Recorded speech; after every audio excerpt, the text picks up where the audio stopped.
Okay, very very good morning बेटा। यहाँ पे क्वेश्चन दिया हुआ है, ये वाला क्वेश्चन।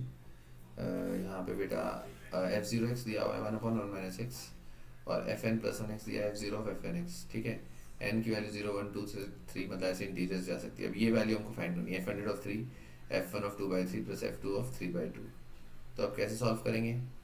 तो यहाँ कंपोजिट फंक्शन का यूज़ करना है। F0 x 1/1 - x दिया है। अगर मुझे F1 x, ये जनरल रिलेशन है, तो अगर मुझे F1 x निकालना है यहाँ से, तो मैं क्या करूँगा, n को इसमें ज़ीरो डालता हूँ। करेक्ट, मैं इसमें n को ज़ीरो डालता हूँ। तो ज़ीरो डालने के बाद हमारे पास, एक मिनट, n को F1 x निकाल सकते हैं F0 of F0 x। Correct, तो 1/1 - F0 x आ गया। F0 x की वैल्यू पुट करी 1/1 - 1/1 - x। एलसीएम लेंगे तो ये हमारे पास x - 1/x आ जाता है।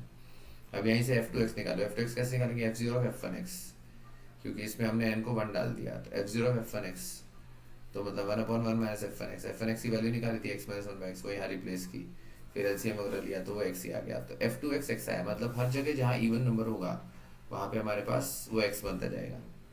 जैसे F2 x है तो F4 x भी x बनेगा, F6 x भी x बनेगा, इस तरह से F3 x फिर वही F0 x के इक्वल आ जाता है 1/1 - x। अब हमसे ये एक्सप्रेशन पूछा है, F100 of 3, F1 2/3, F2 of 3/2। F100, अब 100 इवन नंबर है तो उसको हम F2 से रिप्लेस कर सकते हैं, मतलब ये F2 ऑफ 3 हो गया। F1 ऑफ 2/3, अब F1 x हमने निकाला था x - 1/x, यहाँ पे x की जगह 2/3 डाल दो, तो 2/3 - 1/2/3। और F2 ऑफ 3/2, अब F2 x जो है वो x के इक्वल ही है, तो F2 ऑफ 3/2 3/2 हो जाएगा। F2 ऑफ 3 भी x के इक्वल है, तो F2 ऑफ 3 भी 3 होगा। तो ये पहला टर्म 3 हो गया, लास्ट टर्म 3/2 हो गया। और इसको हम सिंप्लीफाई कर लेंगे, -1/3/2/3, 3 3 कैंसिल, -हाफ आ गया। 3 - हाफ प्लस 3/2। अब 3/2 - हाफ क्या होता है? 2/2, यानी कि 1। सेकंड और थर्ड टर्म मिला के 1 हो गया, और 1 + 3 करके 4। तो फाइनल आंसर बेटा इसमें 4 आ जाता है। ओके, थैंक यू बेटा फॉर वॉचिंग।